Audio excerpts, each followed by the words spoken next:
الخير على كل مستمعي يوتيوب اف ام.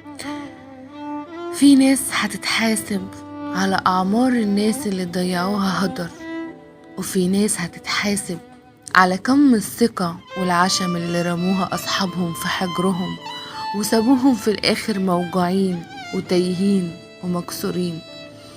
وفي ناس هتتحاسب على شهامة الناس معاهم وجدعنتهم وتضحيتهم اللي هم أصلا مقدرهاش ولا حتى اعترفوا بيها. في ناس هتتحاسب على الذكريات الحلوة اللي اتزرعت جوه عقول اللي حبوهم، وللأسف ختموها بنهايات توجع قلوبهم وبدلوا الذكريات الحلوة دي بصدمات وفواجع يفضلوا فاكرينها طول حياتهم. في ناس هتتحاسب على كل روح سابوها متعلقة مشتتة من غير استقرار وقرار يريح فكرهم، واستخسروا فيهم شعور الراحة أو إنهم يتسابوا على الأقل راضيين مطمنين. كل واحد هيتحاسب بفواتير كتيرة جدا ما دفعهاش غير من عمر غيره.